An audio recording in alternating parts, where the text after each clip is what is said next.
Hello back to my vlog. അപ്പോൾ ഇന്നാണെങ്കിൽ ഗോപുമായിട്ടൊരു ഡേറ്റിന് പോവുകയാണ്. അപ്പോൾ എങ്ങനെയുണ്ട് എൻ്റെ ലുക്കൊക്കെ?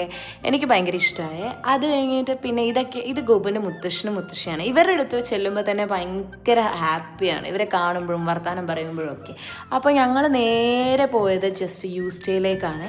അങ്ങനെ ഞാൻ കുറച്ച് ഡ്രസ്സൊക്കെ ട്രൈ ചെയ്ത് നോക്കി. ഈ ടോപ്പ് ഞാൻ എടുത്തു. ആൻഡ് ഇത് എനിക്ക് ഭയങ്കര ഇഷ്ടം. ഒരു പാർട്ടിയിൽ വേറെ പോലെ ഉണ്ടായിരുന്നു, നല്ല രസമുണ്ട്. പക്ഷേ ഇതൊരു തള്ള വൈബായിപ്പോയി. എന്നിട്ട് ഈ ഡ്രസ്സും എടുത്തു. അപ്പോൾ ഇത് രണ്ടുമൊക്കെയാണ് ഞാൻ എടുത്തത്. പിന്നെ ഇത് എനിക്കും ഇഷ്ടമൊക്കെ ആയി, പക്ഷേ ഇതും ഒരു പാർട്ടി വെയർ ആണ്. പാർട്ടിയൊക്കെ വരുമ്പോഴത്തേക്കും നമുക്ക് ആ പാർട്ടി വെയർ എടുക്കാം. ആൻഡ് അപ്പോഴാണ് ഞാനൊരു കാര്യം ശ്രദ്ധിച്ചത്, എൻ്റെ കുരു ഉണ്ടായിരുന്നത് അത് പൊട്ടി. എന്നിട്ട് പിന്നെ ഞങ്ങൾ നേരെ വിട്ടുന്ന മെക്ഡിയിലേക്കാണ്. ഒരു കോഫിയും പിന്നെ ഒരു 2 ബർഗറുമാണ് കഴിച്ചത്. പിന്നെ ഞങ്ങൾ അവിടെ ഇരുന്ന് കുറേ നേരം വർത്താനമൊക്കെ പറഞ്ഞു. ഇങ്ങനെയൊക്കെ പറയുമ്പോഴത്തേക്കും ഞങ്ങൾക്കൊരു സമാധാനമാണ്. അപ്പോൾ ഇന്നത്തേക്ക് ഇത്രയൊക്കെ ഉള്ളൂ. നിങ്ങൾക്ക് വ്ലോഗ് ഇഷ്ടമായെന്ന് വിചാരിക്കുന്നു. Bye bye.